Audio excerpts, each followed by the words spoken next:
All right, I'm here with Laura Potter, who is the chair of the Salem Arts Festival. Thanks for joining me today, Laura. Thank you.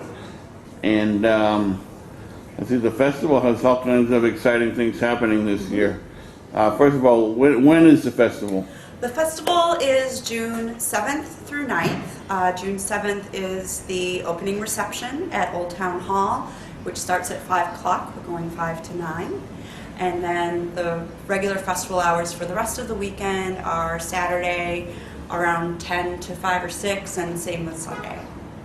Okay, and this is so the great thing about this festival. It has a wide variety of artists and people involved. Can you give us an example of some of the different people who might be exhibiting at the festival?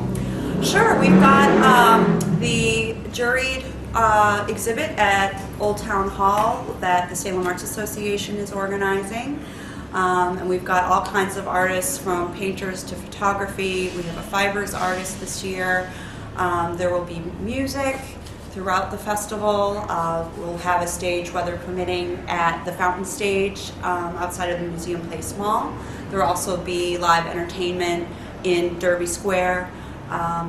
We'll have some theater performance by the YMCA Theater Group. Lots of musicians. We'll have some live painting. We'll also have a community arts center or community arts space in the Museum Place Mall, where we have interactive activities for anyone who's interested in the arts. There will be people selling their work as well. So just a way to get the community involved and interact with everything else. You mentioned that there would be people selling their work, but 99% of this stuff is free of charge. Is that right? That's right. Everything, all events, all venues are free. The art will be for sale. So come bring your wallets and have a great time. All right. Is there anything else you might want to add to let people know? Sure. There will be street fair, so we'll have street vendors as well. So we're hoping for really great weather and a nice lively atmosphere. We're here right now on Artist Row in downtown Salem, kind of the hub of the arts for Salem. Right now we're at the Salem Collective of Artists and Musicians, but the artists in all of these booths or stalls and buildings are getting ready for their opening. The grand opening will be during the Salem Arts Festival, so we'll hope you come on down to see us. All right. Thanks, Laura, and have a good day. Thanks, you too. Walsh, who is going to be exhibiting in the Salem Arts Festival this year, which takes place from June 7th to 9th in downtown Salem. And Jack, you have an interesting artistic talent. You paint labels on bottles. Is that correct? Well, it's not a label. It's etched into the glass. It's sandblasted, and the glass is blasted away, and then I hand paint it. I etch that design into the bottle. That's all etched into it, carved into it by sandblasting with aluminum oxide. Wow. So that's a very. And you're retired now, so this is something you do kind of as a hobby and kind of as a business, and Yes. a little bit of both. And how did you get started in this line of work? Well, when I worked for the MBTA as a mechanic, I used to build motors, and I used to sandblast my motors. So I always used the sandblaster in the years I was there, and then I would bring in windows, and I would try different things that seemed to interest me. And then I found a book on sandblasting, and it was like, wow, this is great, I got to try this. So I kept, doing more and more at work, trying different things. And then when I retired, I picked up a sandblasting booth, a compressor, sandblaster, and then I just did trial and error and self-taught. I found a group online, and it was like an education with these people. They helped me out so much, showing me the right path.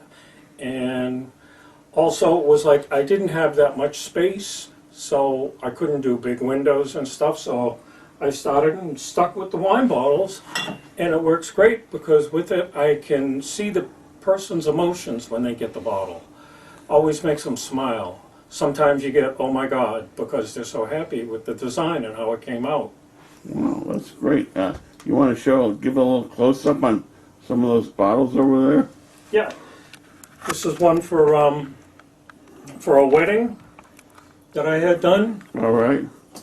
And these are my recycled wine bottles, where I have cut the top off with the wet saw, sanded them, and then I etched the design into it.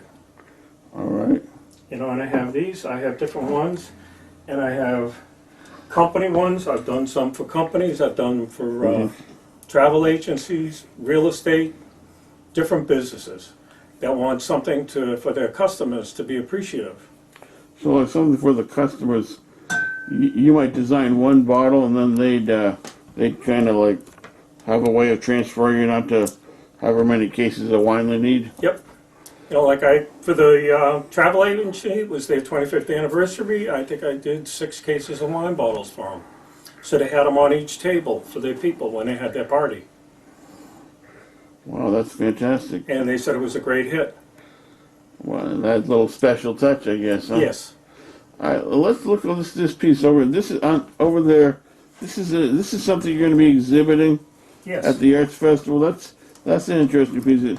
It's almost like the moment of impact of the rock on the window. Yes. This is what I call, yeah. You know, when you hit the bullseye. Where, you know, what do you do when you hit the bullseye? It's kind of like, yeah. This is tempered glass, safety glass, that would be shattered into 1,000,000 pieces. I've kept it together, used the polymer, and I set it up with the rock, and then designed it and figured out how to do it and put it together.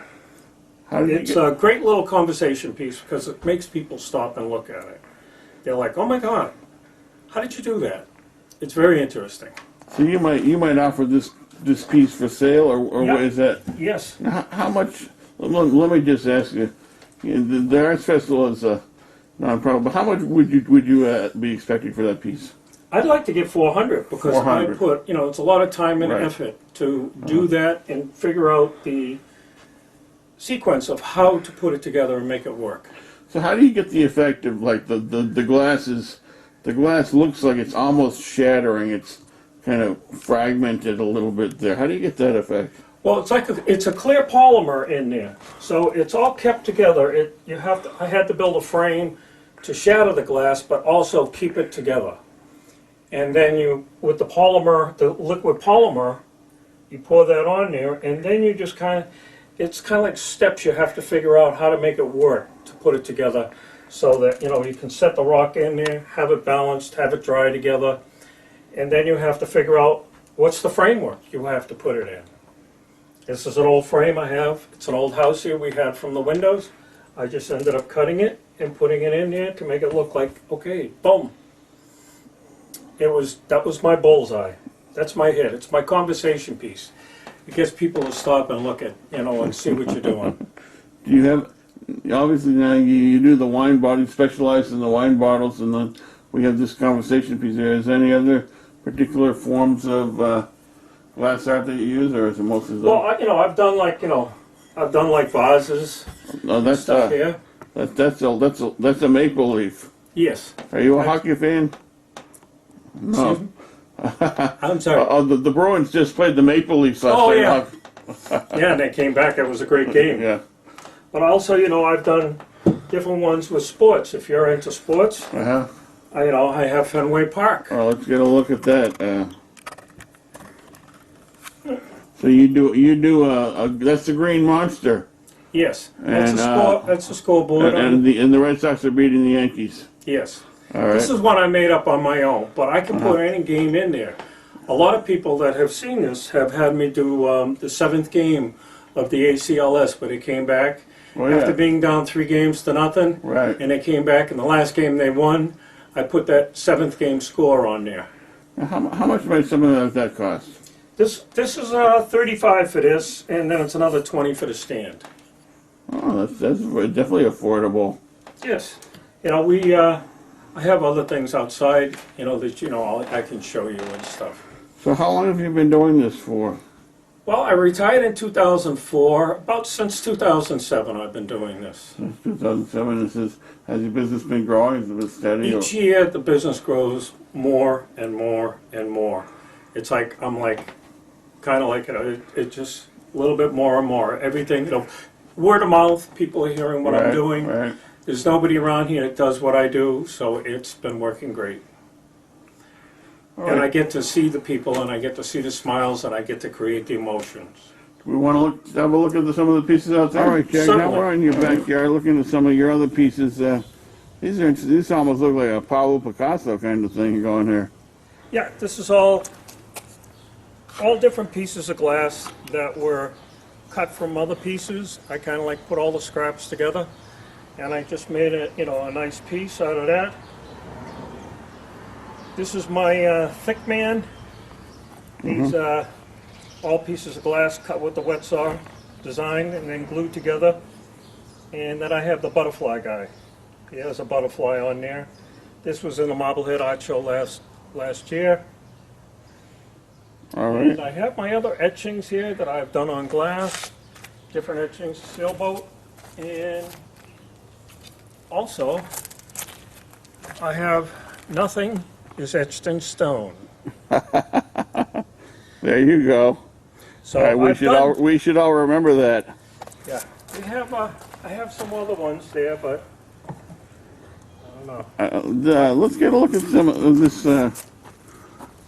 over here. This is that looks pretty interesting. I mean, that's a nice piece of work there.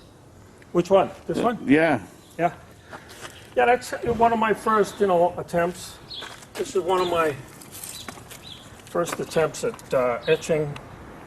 This was used with masking tape. This is something I picked up out of the trash. So, masking tape. Yeah, I did masking, when I first started blasting, this was designed with masking tape. How do you use the masking tape to create that effect? Well, I draw on it and then I cut out So the it's pieces fun for doing it. Things, you could see getting done when you sandblast. I have a sandblasting booth in here, compressor, my pressure pot. Wow. I can put whatever I want on glass. So, I can etch right into it. okay. Well, it looks like you have some great stuff here and at affordable prices. If somebody was interested in your work, how could they contact you? You could go to dancingsand.com. All I am right. on Facebook, Dancing Sand, All right. and Jack Walsh on Dancing Sand at Facebook, and I'm also on Twitter at Dancing Sand. All right, Jack. Well, thanks a lot for spending time with us today. All right, you're welcome. All right, I'm Thank here you. with Sue Grillo. Sue is a multimedia artist who will be exhibiting at the Salem Arts Festival. Sue, tell us some about what's this painting here that you have here? This is my submission from the Art Box.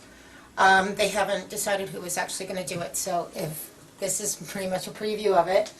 I don't consider myself a painter, and I love to paint. And this is the first opportunity in a long time I got to actually go from beginning, middle to end and finish a piece of a painting, a piece of artwork. Submitted it to the city, and what it depicts is all these flowers and growths here in this garden is all the plants and foliage that came through the years, from whether they were bringing them back on ships to the immigrants that have come here and have added to their own Salem's garden, basically, and that's pretty much what this is. I call it garden variety. Looks like you got some bamboo there. The bamboo actually has a poem by Whitman, and I found this way after I actually painted this. And this is the multimedia thing I do. I have to put different things and everything, collage, make it a collage even if it's painting. This is a Whitman poem about welcoming people to New England and their product. And let me see, I'll pick out a random line. Welcome all that are of earth's land, each for its kind. Welcome the lands of the lemon and fig. Oh, so you actually have words on those. On the bamboo. Let's see if we can Yes. get a close-up look at that.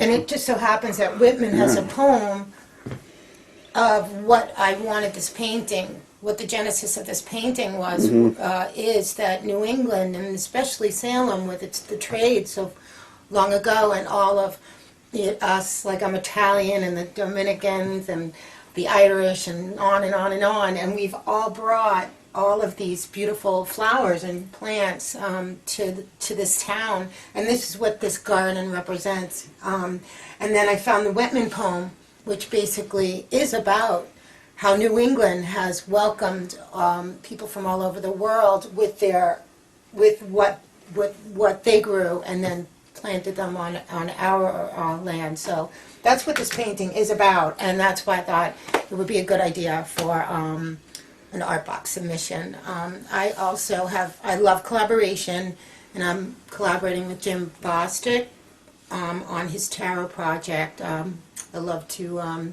design clothes, and I designed a hat last year, which probably people have seen. It was the hat for breast cancer. People who have breast cancer, I don't like to call them victims, who lose their hair, and that's just been like, I've been working on hats last year, and I'm wearing my earrings, so I make bags and earrings, and I'm like, I love to create, and so that's why I tend to be a multimedia artist, because if I see like bottle caps, like these are bottle caps, and I have an idea, and it's like, I think I'll make earrings out of the bottle caps, and so that's the kind of artist I am. And then I have these lines of things, and my Lily Royale Productions is my little business that I have, and I sell like yoga mat bags that I've designed, and hats and earrings. So do you have a website, or? I don't. I am on Etsy as Lily Royale Production. It's one of my focuses, but never my main focus in terms of art, because I like to keep myself. If somebody wanted to purchase one of your creations, how would they get in touch with you? They can get in touch with me through Facebook. Sue Grillo is, as far as Lily Royale Production, that's not on there yet. Although that should be coming soon, only because there's a lot of things I have in the works. I had just joined SATV, and I'm really looking forward to creating a show, which is going to be a secret. Well, some people know what it is, but it's like an instructional and fun. Like it's entertainment and instructional at the same time, and looking forward to working with SATV on that. That's just a seed. You can get into video then. Yeah, that's Yeah, very good. that's I am into video. I've always had the camera ready to go. Not for a long time have I had a decent camera, but I always keep my little Sony Cybershot on me, because Sony has really good video, even on their the cheapest little cameras they have. But so I joined SATV as a multimedia artist to take all these things that I do and just combine them in one place and have fun with friends, because I really want to. My thing is, it's like I like a party, so I want to have invite friends and teach them how to do things, especially and well, no, that's a secret. But I want to teach them how to. Okay, I want to. It's going to be an instructional sewing show, and I want to have guest appearances by people that I know who have always said, "Can you teach me how to sew?" And I'm going to teach them something, and then teach somebody else some, and have it where who's ever looking at the video can be taught as well. But and I do alterations. So anyway, that's pretty much it. I don't know what else. Well, how did you get started in this business? As a kid, I've always been interested in creating clothing. That's where it started. I drew. We had a bunch of grandchildren at my grandmother's house every weekend. There was a little teeny TV. I never really got to see it because we had about 20 cousins by then, and I would draw instead. So when I was like 4 or 5, I started drawing, and then I started. I thought God made clothes, and then my aunts showed me clothes that they made, and I became entirely enthralled with the idea of I can make clothing. So I started learning how to create clothing again at an early age, and that's why I'm a multimedia artist, because I love to draw and paint but I love to design and I love to collaborate, so if somebody's like Jim Bostic says, can you help me make dresses for the Tarot project? I just love collaborating. So between collaboration and just basically really loving to create, I think it's just in my blood. I think it got started in the womb, really. And then you're a college graduate of Mass College of Art. Yeah, I started at the School of Visual Arts in New York, and finally got my bachelor's at Mass College of Art. Both experiences were very profound. All right, well, it sounds exciting, and thanks for talking with us, and good luck at the Salem Arts Festival. Thank you so much. I appreciate it. Thanks, Joel.